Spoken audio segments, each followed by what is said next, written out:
Imagine this. You are standing in a room at 5:30 a.m., and suddenly your phone buzzes with static and these chilling little clicks. The air gets colder, like a call from the past trying to get through. Could it be real? Stay tuned.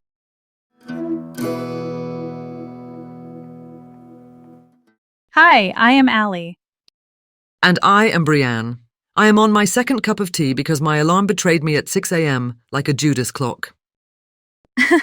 I woke up at 5:30 on the dot, which is creepy foreshadowing for today. My cat decided my face was a trampoline, so if I sound very awake, blame Whiskers. And welcome to the Veil, Unsolved and Unbelievable. Okay, so check this out. Today I'm springing something on Brianne, my own theory. I call it the 5:30 a.m. echo. It ties into the Broderick case in San Diego. Phones, static, 5 faint clicks, a cold room. This 1 minute that does not stop ringing, you know? Wait. You are telling me we are doing ghost phone calls now at 5:30 in the morning. Is that before or after breakfast with Bigfoot? Breakfast after. Ghost calls first. Seriously though, the history here matters, so let us set the scene before we get spooky. Here is what went down. Elizabeth Ann Betty Broderick was born in 1947 in Bronxville, New York, raised in a strict Catholic household as the third of 6. She met Daniel T. Dan Broderick III in the 1960s. They married in 1969 and started a family almost immediately. 5 pregnancies, 4 surviving children, Kim, Lee, Daniel, and Rhett. Dan was hyper-ambitious, an MD from Cornell in 1970, and a JD from Harvard Law in 1973. They moved to La Jolla in San Diego, where he became a star medical malpractice attorney, eventually even president of the San Diego Bar Association. Betty was holding things together at home, working part-time selling Tupperware and Avon and doing the childcare. She says she basically bankrolled his climb during school with her labor and income. In 1982, Dan hired Linda Kolkina. She was 21 and a former Delta flight attendant. Betty suspected an affair by October 1983. Dan denied it, and later Betty said he confessed, though that timing is disputed. Either way, the marriage was imploding.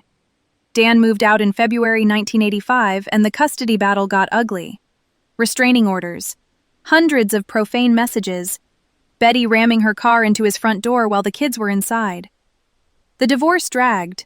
Betty said his influence stacked the deck, and while courts never found misconduct, the bitterness was volcanic.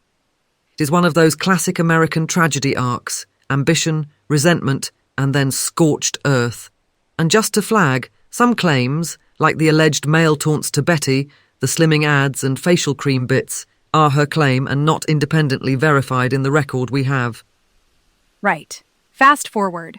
In March 1989, about a month before Dan and Linda's wedding, Betty bought a Smith & Wesson revolver. Dan and Linda married in April 1989. Linda urged him to wear a bulletproof vest. He refused. They had plainclothes security, and the day passed without incident. Then the morning that changed everything.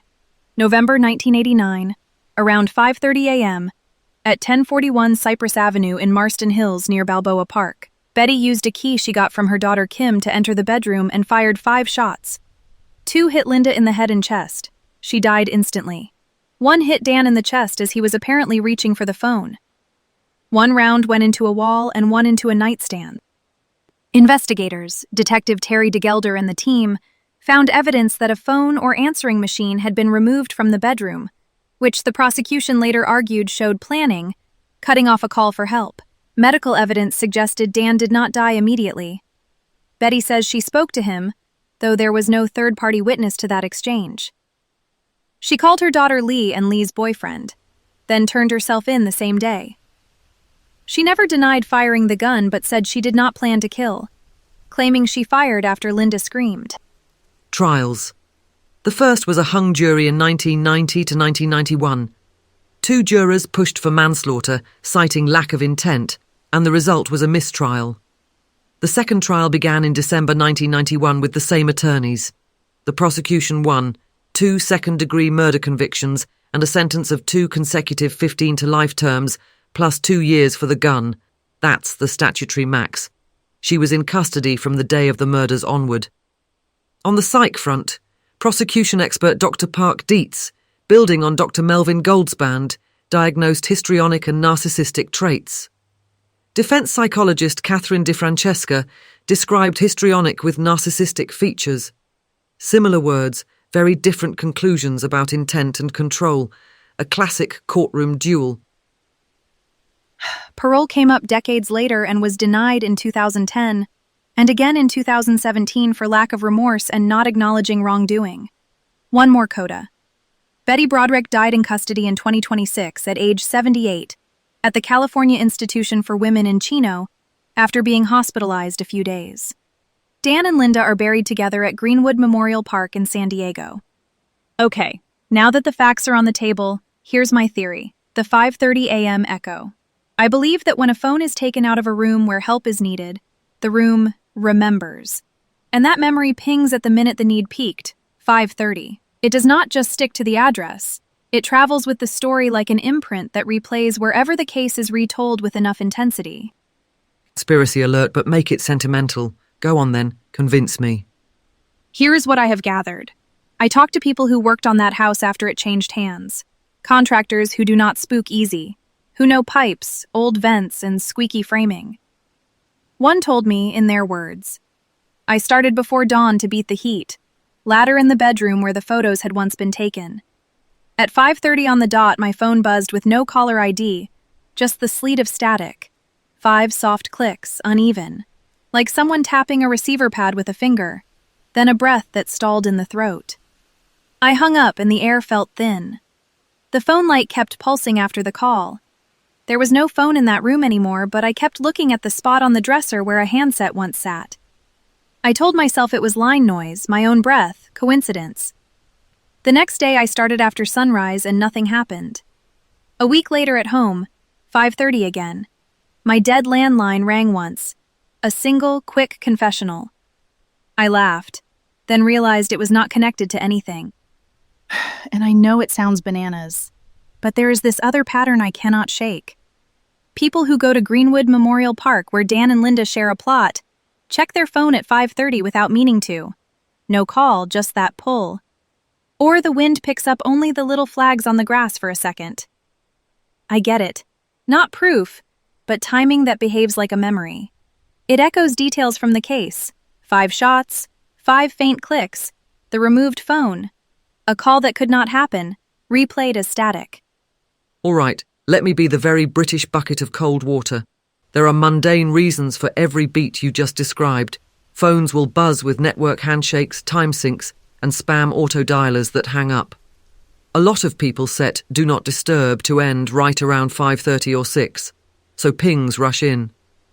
Phantom ringing is a real thing, ring-anxiety. We hear what we expect to hear in noise, especially when we know a precise time and a dramatic story. Clicks on a line can be interference or the phone negotiating with the tower. The breath you thought you heard can be your own respiration fed back by compression. The cold air is older houses. HVAC cycles often kick at the cusp of sunrise. Pipes contract, vents sigh, and brains stitch it together. 5 clicks because you know 5 shots were fired is confirmation bias plus apophenia. Pattern finding, our favourite brain bug. I hear you, but the pattern is weirdly consistent. 5:30, not 5:27 or 5:41. And the clicks are clustered, not just any noise. It's not limited to the house. I have anecdotes from people miles away who only experienced it after they dug into the case for a while. Like the story itself tunes you in. I think the removal of the phone is the anchor. You take away a lifeline in that minute, and somewhere the line still reaches. That's my read. More people remember 5:30 because it is sticky. The time is shouted in every documentary, every book, every miniseries recap. By the way, there is a solid 8-episode miniseries from 2020 that does exactly that and drills the timeline into you. Then when anything odd happens around dawn, you map it to that number. Plus, there are no official reports of recurring phenomena in the house. Police and contractors do not log supernatural echoes. They log leaks and permits. Sure, but folklore lives where paperwork does not. Here is the other thing. These stories emphasize the very trial facts the prosecution leaned on. 5 shots, the removed phone, Dan reaching for help. That is not random. That is a memory with a spine. If places hold imprints, this one would. A bedroom where a phone was taken out and 2 people died. A minute that got burned into the city's circuits. So let me get this straight. Your theory is that the removed handset left a kind of energetic voicemail on reality. Sorry, not sorry. That's poetic but not testable. Although, if you want to try something actually useful, we could design a little field test. Control for suggestion, set up recorders and EMF sensors from 520 to 540, do it at the house if the current owners consent, and at a random control site nearby, blind the listeners to the timestamps and see if there is a spike at 5:30. That I would do. Deal. I'd add a vintage landline as a trigger object, let it sit in the room disconnected and watch if it clicks at 5:30. Maybe it's nothing, maybe it's line noise, or maybe, just maybe, the minute remembers the missing call. Before we put a pin in the debate, one detail to keep straight amid the folklore. The facts themselves are already chilling without ghosts. Betty entered with a key taken from her daughter Kim. She fired 5 shots. Evidence indicated the bedroom phone or answering machine was removed, likely to stop a call. Dan did not die immediately. Betty turned herself in. The first trial hung. The second trial convicted her on 2 counts of second-degree murder and gave the maximum sentence. That is the spine. And the disputed bits matter too. Whether the affair began before the separation is still debated, and whether Linda taunted Betty with those ads in the mail is Betty's claim, not confirmed. Those details don't change the core crime scene, but they color motive and mood. And that mood is part of why this minute at 5:30 feels so loaded. To me, at least. The point is, whether you buy the echo or not, there is a real human lesson here. The escalation signs were everywhere. Restraining orders, vandalism, hundreds of profane messages, ramming a car into a door. That is not fate. That is danger that could have been interrupted earlier. No ghost required. So here is the big question. Do places hold echoes of what happened there? Does time remember the minute when something irreversible went down? Maybe it is psychology, maybe it is physics we do not have language for yet. Either way, 5:30 a.m. at Cypress Avenue is a minute that still taps the glass. If you want more on the case itself, watch the 2020 miniseries about Betty Broderick. It's comprehensive and, yeah, it leans into that 5:30 timeline hard. All right, moving right along. Plans for the rest of the day. I'm going to set all my alarms to 5:31 out of sheer spite, and I'm avoiding any room with a landline on a dresser. I'm going to try not to check my phone at 5:30 and maybe swing by a not-haunted coffee shop if that exists. Can you imagine? Thanks for hanging out with us, you lovely weirdos. Keep your minds open, your questions loud, and your phones on airplane mode at dawn, if you dare. We will see you next time on The Veil, Unsolved and Unbelievable. And if your phone clicks 5 times at 5:30, it's probably your settings. Probably.